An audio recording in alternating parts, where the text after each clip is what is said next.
भुलाइल, छूट गईल धभाइल मंगल चांद के मिशन भुलाइल।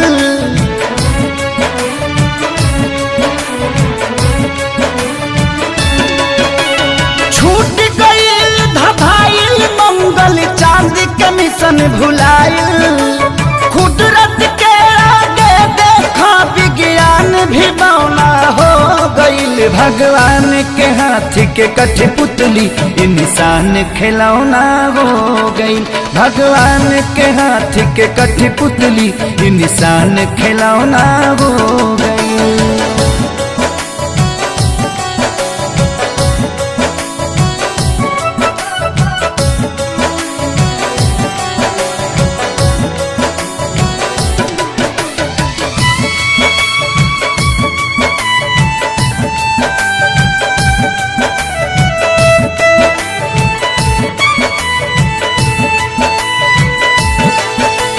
सब कर धन के ऐठल घर में बैठल बैठल मेट गईल।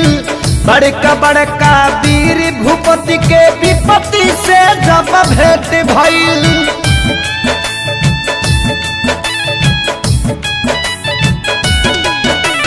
सब कर धन के ऐठल घर में बैठल बैठल मेट गईल। बड़का बड़का वीर भूपति के विपत्ति से जब भेंट भइल।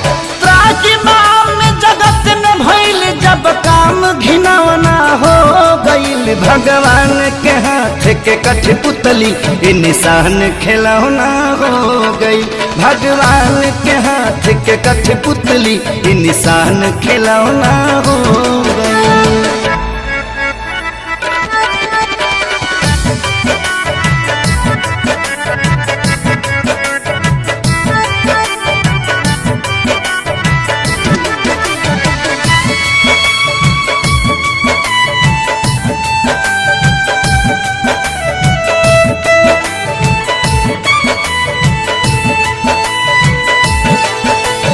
माथी पकैसन मौत नाचे देखनी जब नजार हो।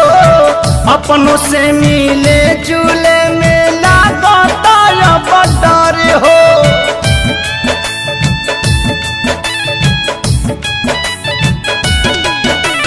माथी पकैसन महुअत नाचे देखनी जब नजार हो। अपनों से मिले जुले में लागता अब डर हो। एक किलो के रह के भी अलगा बिछौना हो गईल। भगवान के हाथ के कठपुतली इंसान खिलौना हो गईल। भगवान के हाथ के कठपुतली इंसान खिलौना हो गईल।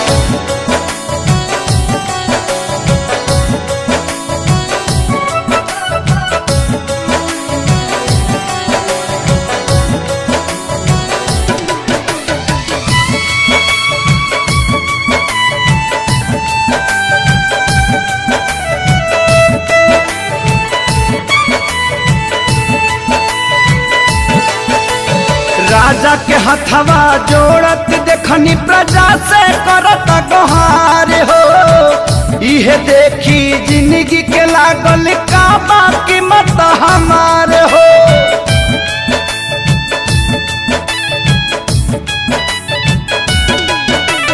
राजा के हथवा जोड़त देखनी प्रजा से करत गोहार हो।